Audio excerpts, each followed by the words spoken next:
Good morning students. आज हम शुरू कर रहे हैं 11th class physics chapter first physical world lecture number first for 11th class. तो जैसा कि आप बोर्ड पे देख पा रहे हो, मैंने कुछ बेसिक टर्म्स यहाँ पे लिखी हैं क्योंकि एग्जाम पॉइंट ऑफ व्यू से इम्पोर्टेंट है नहीं, लेकिन आपको थोड़ी बहुत नॉलेज इनके बारे में होना बहुत जरूरी है। तो देख लेते हैं एक बार। सबसे पहला वर्ड है आपका साइंस। तो शायद 6th-7th क्लास से साइंस की डेफिनेशन पढ़ते आ रहे हो, तो डेफिनेशन तो बदलेगी नहीं, वही रहेगी। तो इसको साइंस को मेनली दो मेन ब्रांचेस में डिवाइड किया गया है। फर्स्ट है biological science and second one is physical science. उसके बाद बायोलॉजी के डिफरेंट ब्रांचेस हैं जो आपके यहाँ पे लिखी हुई हैं। बॉटनी है, जूलॉजी है, ऑर्निथोलॉजी है, एंटोमोलॉजी है। इसके अलावा एक आध और भी है जो मैंने यहाँ पे नहीं लिखी है। उसके बाद है फिजिकल साइंस। फिजिकल साइंस में मेनली दो ब्रांचेस हैं, फिजिक्स एंड केमिस्ट्री। तो यहाँ से हम शुरू करते हैं डिटेल्ड स्टडी करना। तो यहाँ पे लिखा हुआ है फिजिक्स और यहाँ पे लिखा हुआ है केमिस्ट्री। तो केमिस्ट्री किसको बोलते हैं और फिजिक्स किसको बोलते हैं? देखिए यहाँ पे केमिस्ट्री में हम किसी भी सब्सटेंस के बारे में पढ़ते हैं, उसकी कंपोजिशन पढ़ते हैं, उसके नेचर को पढ़ते हैं, उसके स्ट्रक्चर को पढ़ते हैं। ऐसे ही आप मॉलिक्यूल के बारे में, एटम के बारे में जो भी है वो सब कुछ किस में आता है? केमिस्ट्री में आता है। यहाँ पे है आपका फिजिक्स। तो जितने भी आपके सब्जेक्ट्स होते हैं, फिजिक्स उन सभी की हेल्प करता है। बिना फिजिक्स के कोई भी सब्जेक्ट पॉसिबल नहीं है, चाहे वो बायो हो, चाहे वो केमिस्ट्री हो, चाहे वो मैथ हो या इसके अलावा और कोई भी सब्जेक्ट हो, सभी में फिजिक्स का यूज होता है। इट मीन्स फिजिक्स हमें, या फिजिक्स का मीनिंग ही नेचर से है। ऐसे ब्रांच साइंस की जो हमें नेचर के बारे में बताए। उसके अंदर क्या है, जैसे टाइम के बारे में पढ़ते हैं, या मान के चले कि मोशन के बारे में पढ़ते हैं, ग्रेविटेशनल लॉज वगैरह जो भी आपने पढ़े हैं, तो सब इसमें आते हैं, फिजिक्स में आते हैं। यानी फिजिक्स नेचर की study. Physics means study of nature.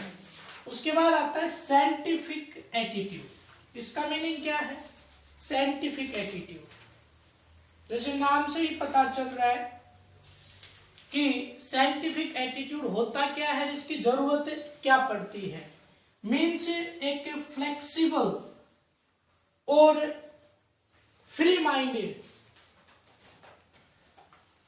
कोई भी चीज जो कि यूज की जाए किसी भी प्रॉब्लम को सोल्व करने के लिए। तो यहाँ पे मैंने दो वर्ड यूज किए हैं, flexible and free minded. Free minded मतलब ऐसा नहीं है कि शायद ये तो यूज नहीं होगा, बिना ही उसको यूज किए शायद ये तो यूज नहीं होगा, ये तो ऐसी वास्ट है, ये मैंने ऐसे ही ले लिया। ऐसा कुछ नहीं है। किसी भी पॉइंट को, चाहे वो उसके लिए 1% भी उसकी इंपोर्टेंस ना हो, यहाँ पे उसको इग्नोर नहीं किया जा सकता। सभी को हम साइड बाय साइड लिस्टिंग करनी पड़ेगी, क्या पता कौन सा कहाँ पे यूज हो जाए। ऐसी फ्लेक्सिबिलिटी, यानी ऐसा नहीं है कि मैंने किसी ऑब्जेक्ट के बारे में बहुत दिन स्टडी की, उसके बारे में थ्योरी दी और थ्योरी देने के बाद उसमें कुछ चेंजमेंट हो गया, किसी दूसरे साइंटिस्ट ने आके उसके बारे में थोड़ा सा चेंज कर दिया। तो वहां पे फ्लेक्सिबिलिटी होना उस चीज का जरूरी है, यानी थोड़ा बहुत चेंजमेंट उसके अंदर हम कर सकते हैं। उसके बाद है साइंटिफिक मेथड। साइंटिफिक मेथड जैसे नाम से पता चल रहा है, एक सिंपल सा एक्सपेरिमेंट अगर हम लेबोरेटरी में करते हैं तो उसमें हम बहुत सारी रीडिंग्स लेते हैं, उनके स्टेप्स को लिखते हैं कि पहले ये कनेक्ट करते हैं, फिर ये वायर इसके साथ कनेक्ट करते हैं, फिर स्विच को ऑन करते हैं, फिर ऑफ करते हैं, ये करते समय मेन सप्लाई को ऑफ रखेंगे, ये करते समय मेन सप्लाई को ऑन रखेंगे, उन सभी की लिस्टिंग करना और फिर उस चीज को अप्लाई करना, that is the scientific method. यानी बहुत से एक्सपेरिमेंट के अंदर बहुत सी रीडिंग्स, ऑब्जर्वेशंस को नोट डाउन करना और उसके बाद उनको यूज करना। Next one is scientific theory. बहुत सारे फिनोमिनाज की listing, number of phenomenas, laws की लिस्टिंग, यानी बहुत सारे फिनोमिनाज को एक साथ पढ़ना, उसको क्या बोलते हैं? साइंटिफिक थ्योरी बोलते हैं। नीड ऑफ मॉडिफिकेशन, जो साइंटिफिक थ्योरी है, जो आपकी साइंटिफिक थ्योरी है, इनके अंदर क्या होता है कि जैसे अब कोई थ्योरी दी गई तो उस टाइम पे जो जो उसके बारे में जो जो चीजें हमें पता है उन सभी को यूज करके और हमने उसको एक्सप्लेन कर दिया। लेकिन क्या हुआ, थोड़े दिन बाद कोई दूसरा साइंटिस्ट आया और उसने उसकी उस ऑब्जेक्ट के बारे में और अच्छे से पढ़ना शुरू किया, तो कुछ जो हमने डाटा कलेक्ट कर रखा था उसने उसका कुछ अपोजिट डाटा कलेक्ट किया और उसने उस चीज को प्रूव भी करके दिखाया। तो यहाँ पे जरूरत है, यानी जो हमारे पास जो मेन पॉइंट्स आ रहे थे, जो लॉज आ रहे थे, वो उनके अंदर थोड़ा सा डेविएशन हो गया। जो नई स्टडी हुई उसके अंदर उनके अंदर क्या हो गया? डेविएशन। उसको चेंज करने के लिए उस थ्योरी को मॉडिफाई करना जरूरी है। यानी हो सकता है टाइम टू टाइम, जैसे आज किसी चीज के बारे में हम पढ़ रहे हैं और 10 साल बाद पढ़ें तो ड्यू टू नेचर, जो आपका नेचर है उसके अंदर जो फिजिकल चेंजेस हैं उनके कारण भी उसमें चेंज हो सकता है। ऐसा नहीं है कि पहले वाले साइंटिस्ट ने गलत पढ़ लिया था, नहीं, वो आपका क्या होता है, टाइम टू टाइम उसके अंदर चेंजेस होते रहते हैं। तो इस वजह से भी थ्योरीज जो आपकी होती है साइंटिफिक थ्योरी, उनको मॉडिफाई करने की जरूरत पड़ती है। फॉर एग्जाम्पल देखिए, यहाँ पे आपने कोई शायद 8th या 9th क्लास से पढ़ना शुरू किया होगा एटम्स के बारे में। तो सबसे पहले डाल्टन आया, उसके बाद जे थॉमसन, उसके बाद रदरफोर्ड, उसके बाद नील बोर। क्या सभी ने गलत बताया एटम के बारे में? नहीं, सभी ने तो सही बताया था, लेकिन धीरे धीरे उनको मॉडिफाई करते गए और एट लास्ट नील बोर और रदरफोर्ड दोनों को मिला के एटॉमिक मॉडल को तैयार किया गया। तो ऐसे ही बहुत से आपके एग्जाम्पल्स आपको मिलेंगे जिनके अंदर मॉडिफिकेशन होती रहती है। यानी साइंस में, मेनली फिजिक्स में, ऐसा कोई लॉ या कोई थ्योरी नहीं है कि आज है और पूरे आगे आने वाले यानी कितने ही सालों तक ये एज इट इज रहेगी, ऐसे कोई नहीं कह सकता। कभी भी कोई भी थ्योरी चेंज हो सकती है, किसी को भी मॉडिफाई करने की जरूरत पड़ सकती है। यानी कोई भी परमानेंट फिक्स नहीं है, कोई भी लॉ या थ्योरी साइंस का, मेनली फिजिक्स का कोई लॉ या थ्योरी फिक्स नहीं है, उनके अंदर टाइम टू टाइम मॉडिफिकेशन होते रहते हैं। तो नेक्स्ट हम कर रहे हैं कि फिजिक्स में मेनली 2 बेसिक कॉन्सेप्ट्स हैं, जो कि है यूनिफिकेशन एंड रिडक्शन। यानी कोई ये सोचे कि फिजिक्स में क्या सोच के नए लॉज, नई थ्योरी दिन पर दिन आती जाती हैं, तो क्या सोच रहती है उनके पीछे। तो उनके पीछे, या हम मान ले कि साइंस में कोई भी साइंटिस्ट कुछ नई चीज बना रहा है, तो उसके माइंड में केवल एक ही चीज रहती है, या तो वो उस किसी को यूनिफिकेशन करना चाह रहा है या फिर रिडक्शनिज्म। यानी यूनिफिकेशन का मतलब ये है कि बहुत सारे फिनोमिनाज को एक सिंगल फिनोमिना से एक्सप्लेन कर दे। यानी हमने 10-20 फिनोमिनाज डिफरेंट बुक्स में पढ़े, तो कहीं उनके पीछे कोई एक कॉमन फिनोमिना तो नहीं है कि एक इसको पढ़ लो बाकी सारे अपने आप पे आ जाएंगे। यानी हमने बहुत मोटी मोटी बुक्स पढ़ी हैं, किसी में कुछ पढ़ रहे हैं, किसी में कुछ पढ़ रहे हैं, किसी में कुछ पढ़ रहे हैं, तो एक साइंटिस्ट की सोच रहती है कि इतनी सारी बुक्स, इतने सारे डाटा कैसे याद रहेंगे। क्या कोई ऐसी चीज नहीं है कि कॉमन डाटा इन सभी बुक से मिल जाए और उसको एक पेज में नोट कर दूं और सभी को याद भी हो जाए। तो ये सोच रहती है और इसी को बोलते हैं यूनिफिकेशन। फॉर एग्जाम्पल, आपको एक स्टोरी सुनाई जाती है फॉलिंग ऑफ एप्पल।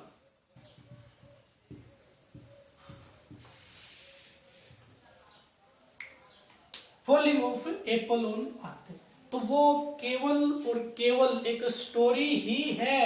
ऐसा नहीं है कि आपने सुना होगा कि न्यूटन एप्पल के पेड़ के नीचे सो रहा था, ऊपर से एप्पल गिर गया, उसके सर पे टिका, तो उसने क्या दे दिया, न्यूटन्स लॉ ऑफ ग्रेविटेशन। ऐसा कुछ भी नहीं है, वो केवल और केवल आपको याद करवाने के लिए है। अदरवाइज ये थ्योरी के अंदर बहुत सारा टाइम लगा था, ये मानो कि 100 साल से भी ज्यादा टाइम लग गया था। इसमें से कुछ जो टाइम न्यूटन ने दिया अप्रोक्सीमेटली 11 और 12 ईयर के आसपास, उसमें मेन जो कॉन्सेप्ट था, जो एप्पल फॉलिंग वाला जो कॉन्सेप्ट था, या हम कहें कि न्यूटन्स लॉ ऑफ ग्रेविटेशन था, वो उसने दे दिया, इसलिए वो न्यूटन्स के नाम से फेमस हो गया। अदरवाइज इस थ्योरी के ऊपर कम से कम ये मान के चलो कि 100 साल, कुछ बुक्स में तो लिख रहा है अबाउट 320 ईयर्स, यानी 320 साल के आसपास लगे थे न्यूटन्स लॉ ऑफ ग्रेविटेशन जो है इस कॉन्सेप्ट की स्टडी के अंदर।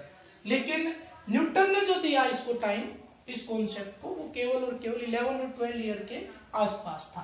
तो वो केवल और केवल एक स्टोरी ही है कि एप्पल गिर गया, ये हो गया, वो गया, ऐसा कुछ भी नहीं है। बहुत ज्यादा टाइम लगा था इसके अंदर, उसके बाद ये लॉ बना था। तो देख लीजिए, ये एक एग्जाम्पल है कि हम एक छोटी सी स्टोरी सुनते हैं कि एप्पल का गिरना, और क्या आ गया उससे, न्यूटन्स लॉ ऑफ ग्रेविटेशन। एक law Newton's law of gravitation से बहुत सारे फिनोमिनाज पढ़े। क्या क्या, planets revolve around the sun, moon revolve around the earth, वगैरह वगैरह बहुत से ऐसे कॉन्सेप्ट्स हैं जो किसके ऊपर बेस्ड हैं, न्यूटन्स लॉ ऑफ ग्रेविटेशन पे। उसी को हम यूनिफिकेशन बोलते हैं कि एक लॉ से बहुत से फिनोमिना को एक्सप्लेन करना। उसके बाद आता है रिडक्शनिज्म।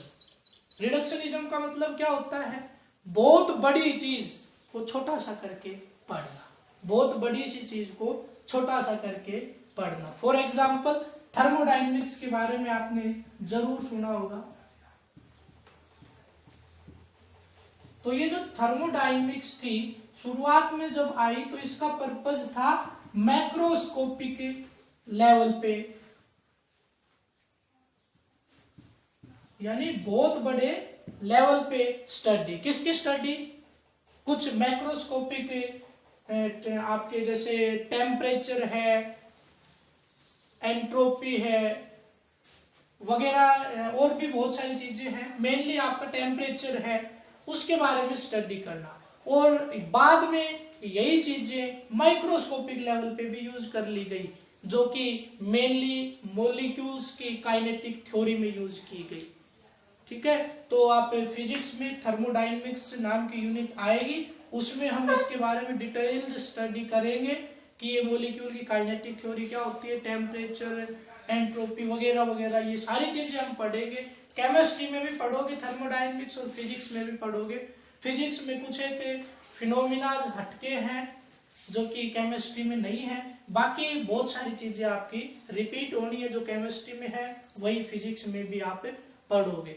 बस केवल और केवल एक चीज यहाँ पे उल्टी यूज होती है, वो ये है कि केमिस्ट्री में जब थर्मोडायनेमिक्स पढ़ोगे तो वो जिन सिंबल्स को पॉजिटिव लेते हैं, फिजिक्स में वो सिंबल नेगेटिव लिए जाते हैं, जो कि आपको उस टाइम पे कंफ्यूज भी करेगा।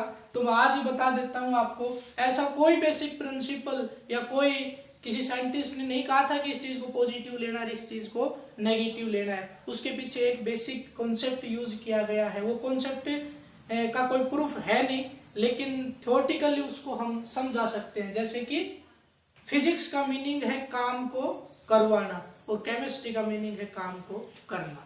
यानी फिजिक्स कभी भी ये नहीं कहती कि ये काम हम करके दिखाएंगे, फिजिक्स कहती है इस काम को हम इजी तरीके से करवा के दिखाएंगे, और केमिस्ट्री कहती है कि इस काम को हम करके दिखाएंगे। छोटा सा एग्जांपल ही देख लीजिए, अगर आप फिजिक्स और केमिस्ट्री लैब में गए हो, तो केमिस्ट्री में जब जाते हो तो केमिस्ट्री में टीचर शख्स आपको इंस्ट्रक्शन देता है, जैसे जाता है इस चीज को हाथ मत लगाना, ये मत करना, मेरे से पूछे बिना किसी भी चीज को मत छेड़ना, जैसे मैं करता हूँ वैसे तुम देखते रहो, अपने हाथ से कोई नहीं करेगा, नहीं तो ये हो जाएगा वो हो जाएगा। लेकिन फिजिक्स में क्या होता है, एक बार टीचर बताएगा ये है, इसका ये काम है, इसका ये काम, और फिर टीचर दूर खड़ा हो जाएगा, अपने आप करो, कुछ करना है वो।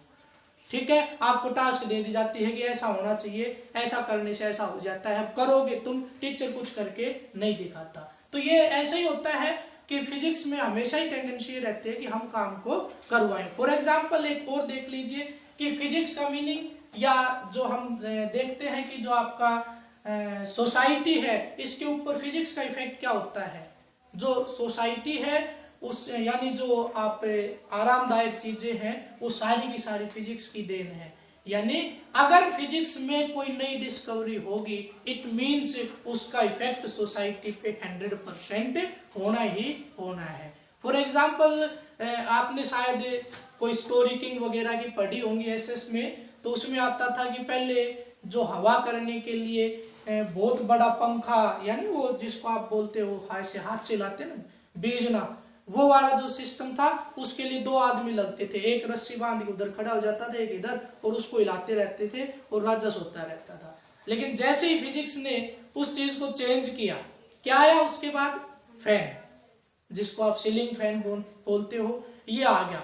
तो सीलिंग फैन ने उस चीज को बिल्कुल ही चेंज कर दिया।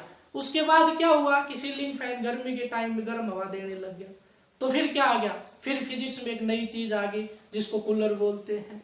उसके बाद कुछ एरियाज के अंदर जहाँ पे मॉइस्चर रहता है वहां पे ये चीजें अच्छी तरह से काम नहीं कर पा रही थी, यानी कूलर लगा दिया लेकिन जो उसकी जो मोटर होती है उसमें मेटल यूज जरूर होंगे और जहाँ पे मॉइस्चर है वहां पे ऑक्सीडेशन हो जाता है, तो वो लगभग 1 या 2 महीने में ही खराब हो जाता था। इसलिए थोड़ा सा और एडवांस आया और फिजिक्स ने एक नई चीज बना दी। वो क्या बना दी? एसी बना दी। तो आप देखते जा रहे हो कि कोई भी डिस्कवरी अगर फिजिक्स में नहीं हो रही है तो उसका इफेक्ट सोसाइटी के ऊपर 100% हो गई। तो यहाँ पे आप देख रहे हो फिजिक्स काम कर नहीं रही, केवल प्रॉब्लम्स को सोल्व करने के मेथड ढूंढ रही है, काम तो किसी और पे करवा रही है और पे भी आदमियों पे नहीं मशीन पे करवा रही है। तो फिजिक्स की टेंडेंसी केवल एक ही है, काम को करवाना, न कि काम करना। तो हम केवल और केवल फिजिक्स में नए नए मेथड्स ढूंढते हैं कि इस काम को और इजी तरीके से कैसे किया जा सकता है। दुनिया भर के एग्जाम्पल आप अपने आसपास देख रहे हो कि पहले ये छोटा सा एग्जाम्पल शायद आप सभी ने देखा हुआ होगा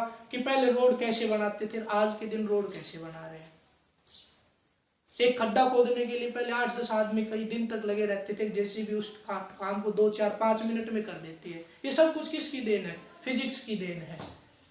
ठीक है, तो आज के लेक्चर में हम इतना ही पढ़ते हैं। इस नेक्स्ट वीडियो में हम जो बहुत ही इंपॉर्टेंट टर्म्स हैं, जो बेसिक है आपके नीट और आईआईटी एग्जाम्स के लिए बहुत छोटी छोटी चीजें, उनको हम यहाँ पे पढ़ेंगे और उसके बाद फिर टॉपिक शुरू करेंगे।